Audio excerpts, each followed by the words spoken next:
rileks, tenang, damai, sadar, tenang, hadir, sekarang. Halo Sobat RTD, salam rileks, tenang, damai, Rahayu Sagung Dumadi. Bagaimana kabarnya di sana? Saya yakin mesti Sobat RTD sudah mulai jauh lebih tenang.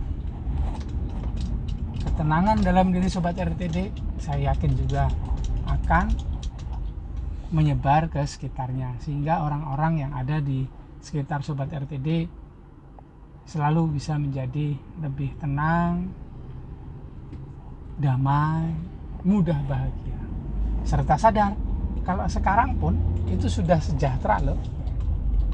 Itu doa saya buat Sobat RTD dan termasuk juga buat saya, agar makin mudah tenang, damai, bahagia, dan sadar kalau sudah sejahtera. Oke Sobat RTD, kali ini saya ingin sharing mengenai jiwa. Kenapa saya ingin sharing mengenai ini? Itu karena ada salah satu Sobat RTD, sobat baru nih, yang ternyata rutin mengikuti atau membaca artikel-artikel saya dan baru rutin juga nih menonton video-video.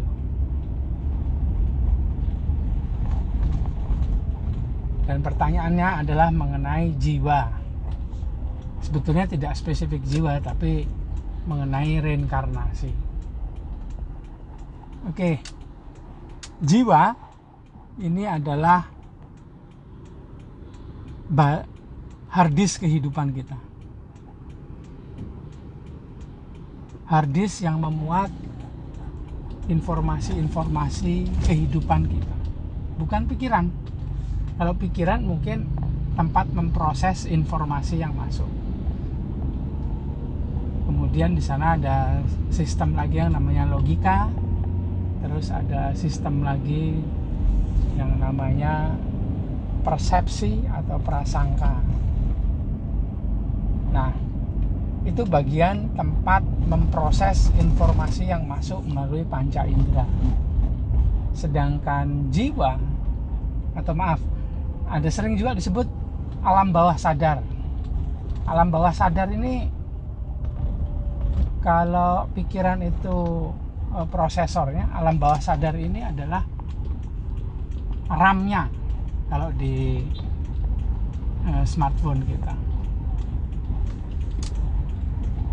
Jadi dia menyimpan sementara informasi-informasi yang masuk dan menyimpan juga program-program yang muncul akibat adanya informasi-informasi yang sudah diproses. Nah, jiwa berada lebih dalam lagi, karena menurut ilmu spiritual, yang berada paling luar itu adalah fisik kita ini. Ada kulit atau yang terlihat gitu. Lebih dalam ada organ-organ tubuh, salah satunya adalah pikiran atau otak. Di dalam otak ada salah satu fungsi pikiran tadi. Masuk ke dalam, jika pikiran aktif, maka itu adalah kesadaran logika, kecerdasan berpikir. Ini sudah lama sekali. Sedari kecil kita melatih pikiran ini, logika ini. Sekitar kita pun ini mengencourage atau menyemangati lah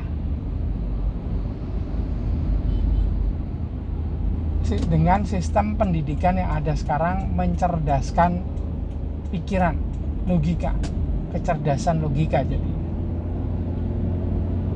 Nah, jauh lebih masuk ke dalam lagi ada jiwa. Jiwa ini muncul akibat waktu awal kita ada, waktu masih berada pada kandungan ibu kita nih, kalau percikan cahaya Tuhan atau roh di dalam diri itu masuk bertemu dengan fisik, maka akan mengakibatkan munculnya jiwa.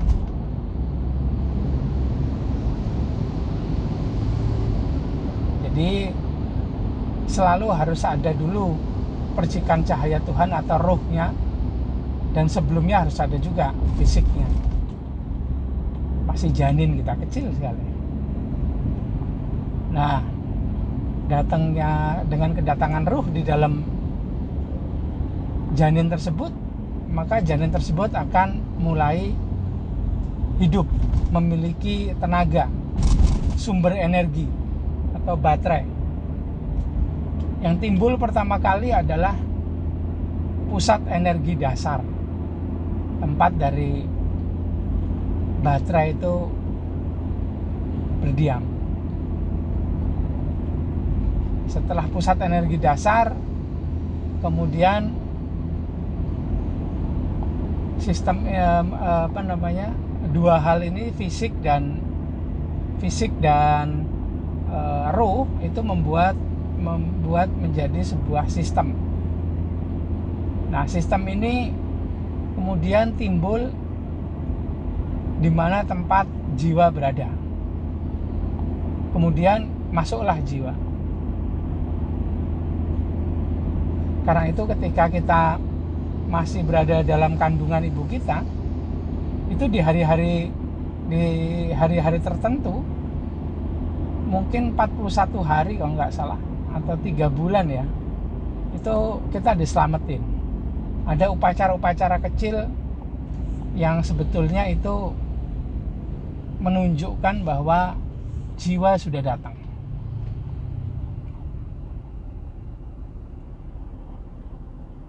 Nah, jiwa datang, tempatnya ini ada di batang otak.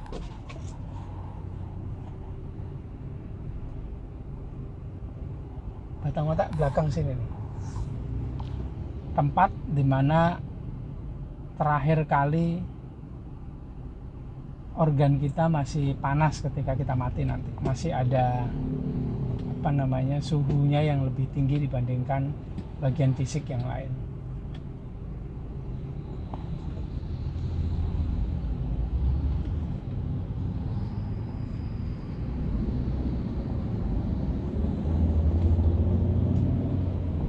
Nah, kalau di dalam diri kita, bagian itu disebut sebagai jiwa. Tapi kalau sudah keluar, dia sudah nggak punya fisik, itu disebut sebagai roh.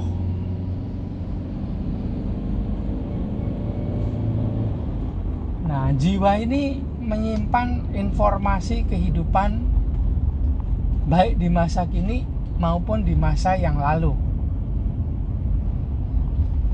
Masa yang di kehidupan yang lalu. Nah, ini menarik sekali. Banyak orang yang bilang ini sebagai sebuah reinkarnasi, kehidupan kembali. Nah, kehidupan kembali di mana jiwa menjadi lebih dewasa. Karena jiwa ini bisa menjadi lebih baik, bisa menjadi lebih dewasa kalau punya kelengkapan fisik, pikiran, kemudian roh. Nah, ketika sudah tidak memiliki kelengkapan-kelengkapan itu, informasinya tetap ada, tapi dia tidak bisa mengupgrade dirinya sendiri. Tidak bisa istilahnya mendewasakan dirinya sendiri. Karena itulah banyak jiwa yang menunggu kesempatan untuk menjadi manusia, menunggu kesempatan untuk memiliki kelengkapan seperti manusia.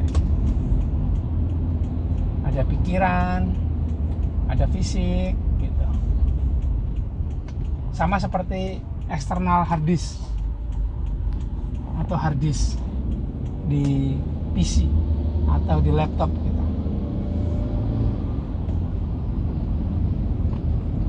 dia akan tetap menyimpan memori, tapi memori itu tidak akan mungkin dihilangkan jika hard disk ini tidak terhubung kepada sebuah sistem yang namanya laptop atau PC tadi kan. Bisa dibaca, dikoneksikan ke PC atau laptop dengan menggunakan kabel, kemudian dibaca di laptop atau PC atau gadget atau handphone atau tablet. Nah, begitu juga dengan jiwa.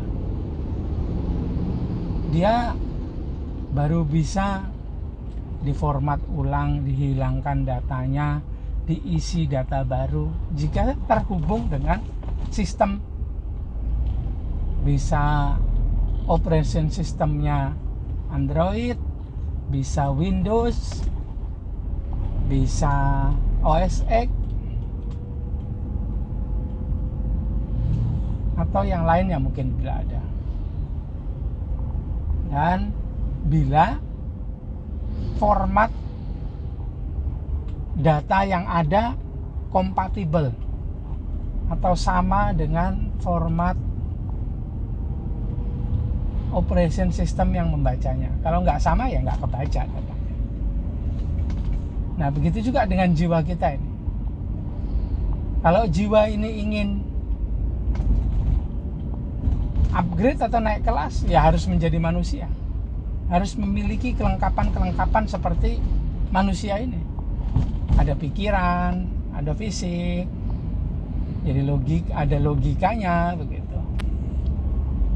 Nah, di kehidupan kemudian, kalau sering disebut sebagai akhirat, itu tidak ada kan, hanya jiwa saja. Dia hanya bisa, kalau ditanya ada kehidupan nggak di sana? Ada, tapi ya hanya berjalan begitu saja, tidak seperti ketika menjadi manusia. Ada banyak dramanya.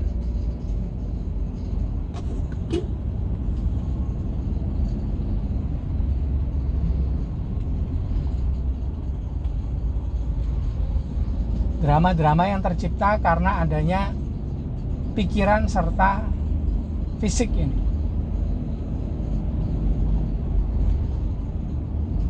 Nah, Sobat RTD, mungkin pengetahuan mengenai reinkarnasi ini tidak gamblang diceritakan pada setiap budaya.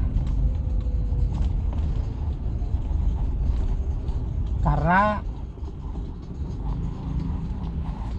bahasa yang dipergunakan itu adalah bahasa sastra di dalam kitab-kitab budaya atau agama. Jadi tidak mudah untuk dicerna, apalagi bila bahasa itu bukan dengan bahasa yang kita kenal sekarang ini, yang biasa kita pergunakan.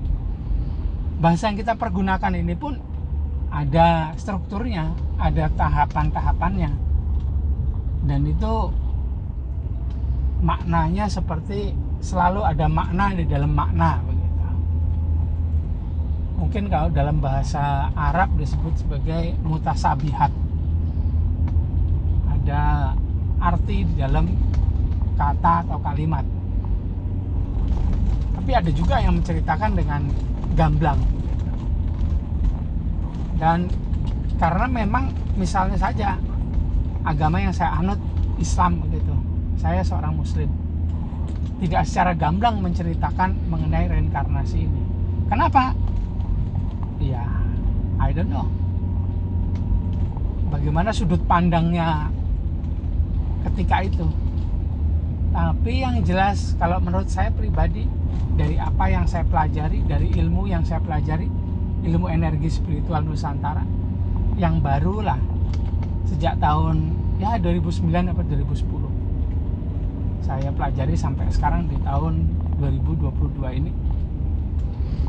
Kenapa tidak gamblang? Ya karena keinginannya cuma satu, innalillahi wa inna ilaihi rajiun. Fokusnya cuma satu, dari Tuhan, hidup bersama Tuhan, kemudian kembali ke Tuhan, bukan ke tempat lain. Inginnya begitu, fokusnya begitu. Jadi semua laku, semua tata caranya mengarah ke situ juga. Dimulai dari awal mula mengenal Tuhan. Bahasa Arabnya makrifat mungkin. Mengenal Tuhan. Awal mula dari kehidupan harus mengenal Tuhan dulu. Apalagi kalau kita beragama tidak mengenal Tuhan, itu repot sekali. Siapa yang mau kita tuju gitu. Hanya angan-angan semata. Mungkin jiwa pernah ingat, pernah punya memori terhubung dengan Tuhan, tapi harus dikonfirmasi ulang lagi, diingatkan kembali, dibangkitkan datanya. Begitu juga dengan fisik, harus dibuat menjadi terkonfirmasi. Harus bisa mengkonfirmasi keterhubungan dengan Tuhan ini. Nah, kalau awal mula dari kehidupan itu adalah saat kita mengenal Tuhan dan kita hidup bersama Tuhan dan kembali bersama Tuhan, maka sangat mungkin kalau ingin bisa kembali langsung kepada Tuhan. Kenapa begitu? Karena hidupnya juga dengan Tuhan. Dah, Tuhan yang mana? Tuhan yang ada di dalam diri, atau wakil Tuhan yang ada di dalam diri. Saya cerita tadi, bagian itu adalah roh, percikan cahaya Tuhan. Tuhan memberikan sepercik cahayanya kepada kita dan diberikan kepada kita, ditaruh di dalam diri kita supaya kita tahu bagaimana cara berhubungan dengan Dia. Kalau kita hidup bersama wakil Tuhan, maka tentu saja si wakil Tuhan ini, kalau saya bilang sebagai navigator, kalau kita terhubung kepada bagian percikan cahaya Tuhan ini secara sadar, kemudian membangkitkan sebuah AI, artificial intelligence, yang namanya kesadaran Tuhan, God consciousness. Nah, itu saya sebut sebagai navigator. Nah, kalau bagian ini aktif, maka dia akan memandu kita langsung kepada Tuhan. Demikian juga dengan ritual-ritual yang kita lakukan setiap harinya.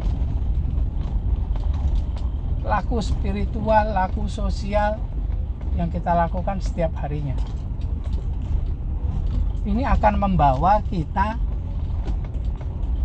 ke tempat yang lebih dekat kepada Tuhan. Tentunya nanti ketika sudah mati, bukan sekarang. Kalau sekarang kita terhubung dengan percikan cahaya Tuhan. Oh ya, jangan lupa, percikan cahaya Tuhan di dalam diri itu juga tiap orang memang memiliki hal tersebut. Tapi kalian tahu nggak, Sobat RTD, kalau setiap bagian dari percikan cahaya Tuhan yang ada di dalam diri kita itu punya nama loh. Dan namanya berbeda-beda, unik sekali, ada kode-kodenya.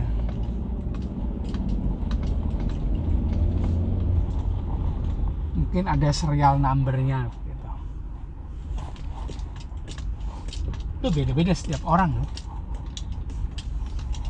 Beberapa tahun yang lalu saya baru tahu itu dan kemudian mencari tahu, walaupun sampai sekarang pun belum bisa terlalu detail, tapi akhirnya jadi tahu lah. Oke Sobat RTD, gitu aja deh, sedikit sharing dari saya. Mungkin tidak bisa mewakili keseluruhan dari cerita mengenai reinkarnasi, tapi apapun sudut pandang agama budaya dari Sobat RTD, saya yakin kalau memang mau dicari pasti ada informasi. Dan yang terpenting, ingat-ingat kualitas jiwa kita. Kualitas jiwa kita sekarang bagaimana? Sudah nggak kita masuk ke kesadaran jiwa tenang sehingga kualitas jiwa kita ini bisa meningkat? Apa hubungannya? Kalau bisa tenang, dalam kondisi tenang, pikiran serta perasaan kita ini akan lebih mudah teramati, bisa mudah disadari, diamati.